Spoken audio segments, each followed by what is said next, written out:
Hey everybody, Hey, the Bad Pennies are back again. indeed we are. I am Sho. This is my friend Alan. We're going to talk about practice and preparation today. Yeah, well, what makes the world go round? Uh, practice, practice. How do you get to Carnegie It's Hall? like, how do you get to Carnegie Hall? Practice, my son, practice. Yeah. So, look, and again, it relates back to so many times throughout all of our podcasts where I've said, look, it's the process is very simple.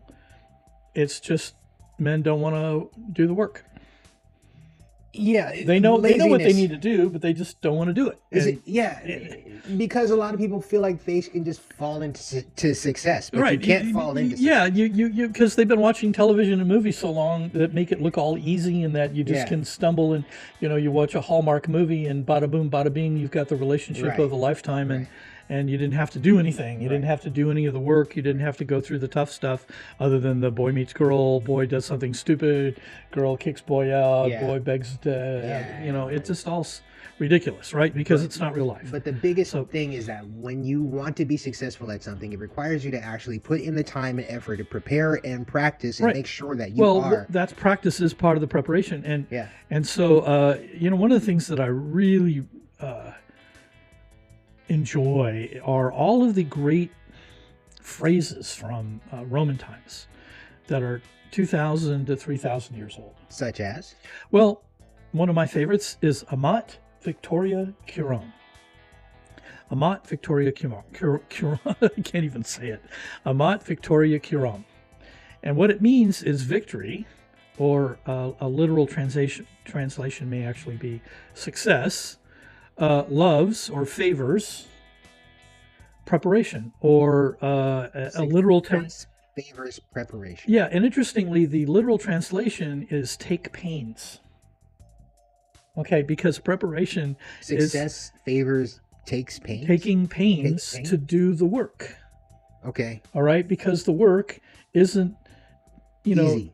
well, not only that, until you actually apply it Yeah. to success, and then are successful, you don't see the benefit. Okay. You're just doing the work, right? You don't. You practice and practice and practice and practice, and then you go in and apply it. Like in a sport, and you win, and you go, hey, all that work, all that pain that I experienced, Yeah. putting in all of the preparation. Right. So guess what? But even outside of sport, it works. Everything works this way. Yeah. Everything, even marriage. Successful marriages are not accidents. Okay, they're just not accidents. And Successful and in some cases, marriages it's are not on-the-job training, accidents. right? Yeah. there's- Sometimes you have to start learning stuff that you didn't realize you needed to learn before you got married. Yes, and you do need to But practice. the as good as things any in any of the men around me know, that there is a whole world of preparation for a man before he gets married, and doing all of those things that give you the tools and the context for bringing yourself fully into a marriage to be able to deal with all the things that a married man needs to deal with. But again, men don't want to do the work. They don't want to do the work, Okay. and they think they can just go into a marriage and wing it, and then they find out how wrong they are. Okay. You think that you can just go sit down at a grand piano in Carnegie Hall, having never practiced a day in your life, and think that it's going to go well. Or even if you have somewhat practiced, it doesn't mean that you're going to be good enough. You have to really go at it. You have to practice quality practice. Exactly. You have to practice with. I mean, the example that comes to my mind is Kobe Bryant.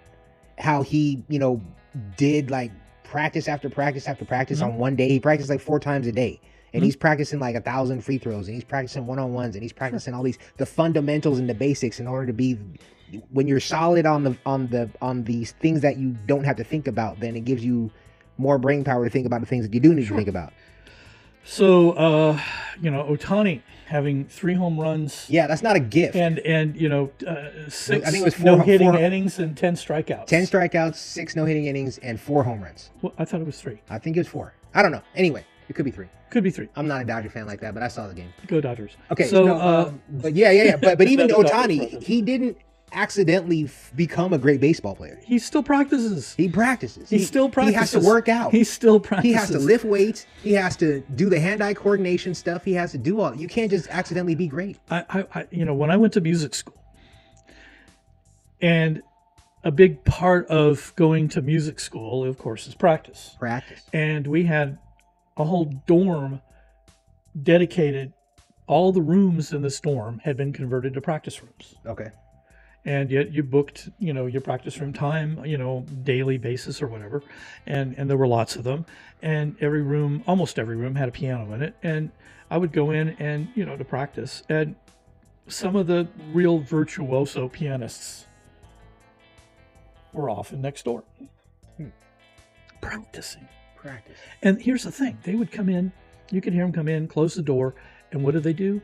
Scales. They did scales. Yeah, practice the simplest fundamentals. thing. Yeah. They did all through the modes, starting with a major scale and in all 12 keys. Right. And then they would do it it modally, and then they would do thirds, and then they would do fourths, and then they would do fifths. Mm-hmm. And all of these things were all, besides warming up the brain and the fingers and everything. Yeah, it's all part of it. It maintained a level of proficiency. Yes. Yes.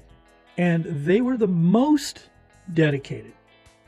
They were not, everybody else would come in and just start plowing into the whatever piece that they were working on, right? And but the most talented, the most successful of all of those students were always the ones that started with the basics and maintained the basics to the highest level possible.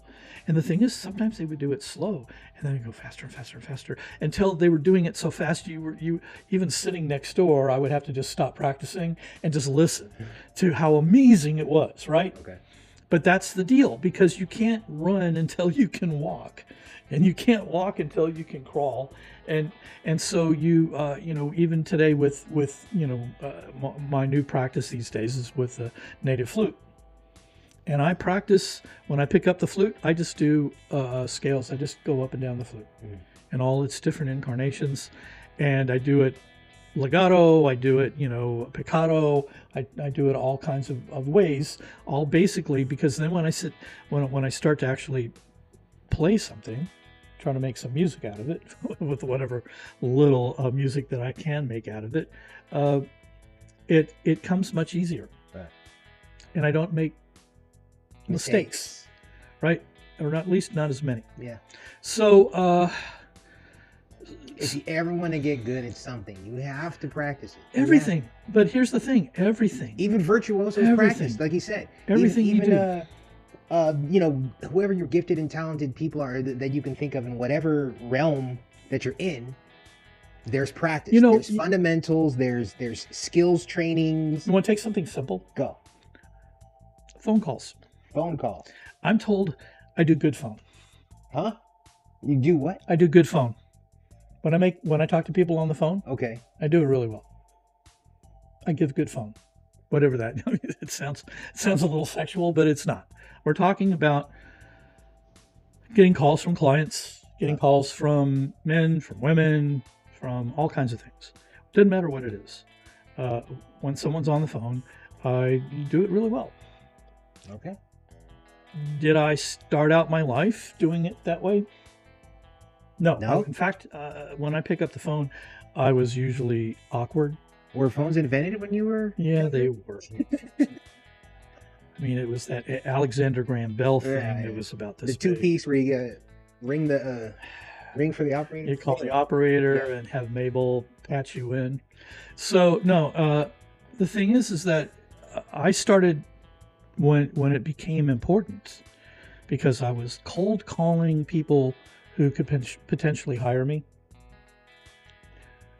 That it wasn't even just, in the beginning, because my skills were so lousy that I could barely keep anybody on the phone for more than a few seconds before they just hung up on me. And then it got to the point where I could keep them on the phone for a while, And then it got to the point where not only, even if they did they stay on the phone with me, they started to try to help me.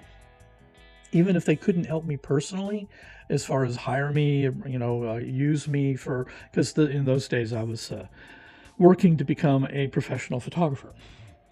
And to do that, I needed clients. And to get clients, I did all the different kinds of things that you have to do when you're starting out to get clients. And one of those things was just making cold calls to people who could potentially hire me to shoot stuff, right? Yeah. And pay me. Yeah. So, but then they would like say, hey, you know what? Call this person. And they would give me the phone number, or they would give me 2 or 3. Okay. And I would say, thank you. And then what I would do, I would call them back. I would call the 3 people, and then I would call them back. And almost invariably, I would get work out of one of the people that they would have me call. And when that happened, I would call them back and offer to take them to lunch. Okay. That's nice. And interestingly enough, there are still a couple of those people that I called back and took to lunch that even after 40 years, we are still in contact with each other. That's very nice. Right. So, and it's literally how I got in at Warner Brothers and at Walt Disney Television and at Universal when I was, working at a much higher level in the business and certainly established myself. But again, I didn't change the technique. I didn't change the way that I was doing things. And even today, before I make certain kinds of calls, I will sit down and decide what is the context that I'm holding around that? What are the results that I want to get from the call? Okay. And I think about who do I need to be?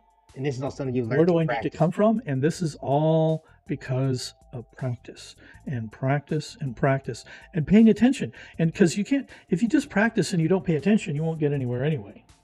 So the element that you must add to your practice, whatever it is, just like listening to your wife. Haven't we had a podcast talking about the importance of listening to your wife? I don't think we've actually done the podcast about the importance of listening to your wife. Maybe I'm going to make a note here. Make a note of that one. We're going to make a list here. We should have done this on week 1. A long time ago. Listen to your wife. All right. So there it is. All right. It's down on paper now. Mm-hmm. So, but the thing is that even listening to your wife, if you do it without thought, if you do it without practice, then I don't think you'll get very good at it, number one, and it won't be the powerful experience that it could potentially be. Because I say that because so many men come to me complaining about listening to their wives. And of course, I usually go, why are you complaining? This is important. Yeah. It's an important aspect of the relationship. Besides, she's smarter than you are. And why, and because of that, why shouldn't you listen to her? Okay. Right? Except the way she communicates and the way men typically communicate are so different that it seems, again, it seems like a chore that it doesn't have to be if you practice and change your context about it. But you also, as with all things that you practice at, you pay attention. What are you learning? Where aren't you, if it's listening, where are you not listening? Where are you having difficulty listening? At what point does your mind begin to wander? And what does it take to bring your mind back to focus? Right. All of these things. Again, this makes it much more difficult. This is the work. And this is why men so often don't want to do the work, because it actually requires something of you. So if you're going to prepare properly, it's not just the practice, but how you practice. So, and if you don't know how to practice, find an expert. Here's my question. Mm-hmm. Let's say there's something that you want to be good at, but you suck. And you decide you want to keep practicing to make yourself better, but then you still suck. Keep practicing? Well, yeah, but yes and no. Practice differently? Yeah, you practice differently. So I knew someone who wanted to be a drummer. Yeah. So bad. So bad. And you know that practicing drums is a very difficult experience for everyone, except for the drummer, of course. Right. But it may be difficult for them too, but in a different way. But everyone else, it's like, and the neighbors, uh, sometimes the cops, but especially if the practice is going on after midnight. But he just couldn't keep time. And as much as he wanted to be a drummer, drummers that can't keep time Useless. are useless. And and I remember, just, without wanting to destroy his spirits, mentioned that maybe it's time to start practicing with a metronome. Huh. Because no matter how good the technique becomes, You can't hear a metronome over can't- drums? sure you can. There's many ways to do it. Okay. And of course, he used to practice a lot with pads and things like that, Ah, yeah, which are quiet. But you can actually put headphones on and have a click track in the headphones. Okay. And keep time. Fair. Yeah. Okay. There's many ways to do it. So he now keeps great time, and it took years of work. Whatever it was that was in his way, Yeah. he practiced in a way that eventually was able to stay focused on keeping time being the most important thing, not the least important. Right. But that's the thing. We go in wanting to, it's the same thing with me and the native flute. It was much more fun to play things and little trills and stuff that were easy to do and sounded really cool. By the way, they still sound cool. But I couldn't go all from the bottom, and there's only 5 or 6 notes on a flute, right? Okay. So I couldn't go from the bottom to the top and keep time. I could not steadily go from evenly from note to note to note. I couldn't do it slurring them. I couldn't do it, with articulation. It was just, and so I just said, okay, before I even try to start playing any more tunes and stuff like that, I'm just going to work every single day on being able to play a steady scale all the way up and all the way down, and do it back to back to back to back in time, and then do it a little faster and a little faster and a little faster. And now I do it actually pretty well, if I say so myself, right? Practice. So, and then I went and got some lessons about things that I couldn't do at all, and they were really hard, and started practicing those. So, and you build upon things, and let me make this a really great metaphor. Great success for men in life is built, it comes from a very strong foundation. Yes. Okay. Now, what is that foundation, depending on what your career is, what it is that you're doing, can be a number of different things, but it has to be there. Living life at a higher purpose level, in order to maintain living a higher purpose, requires a foundation of things that support being at that level. Same thing with success. You do things. Same thing in your marriage. There are foundational things that allow the marriage to thrive, and you do the things so that it holds up everything. It's like a house built on, mud. The rain comes along and it falls apart. Yeah. There's no foundation. So everything that happens in life will have greater success and longevity with a stronger foundation. Because remember that life is always tearing everything down. We've talked about this, about the natural entropy in the universe, going from organized to disorganized. So everything is always, the time, space-time is always pulling things apart, moving things from organized to disorganized. So if you're not applying effort and energy to keep things organized, right, and building things up to hold them up, then the natural process is to fall down. It's like we said in the earlier podcast, which is that if you're not moving forward, you're moving backwards. And to move forward, it requires effort and energy. And one of the places that we put effort, of course, is in preparation. Preparation. So can we talk briefly about the difference between practice and preparation? Well, practice is preparation. So there's no difference. One is part of the other. Yes. Practice is a subset of preparation. Okay. So when you there are other things you can do besides practice, but what else in preparation do you need? Well, like you take a look at what it is you want to achieve. You know what your goals are. You know the direction you're going, the context. You may get really organized about it.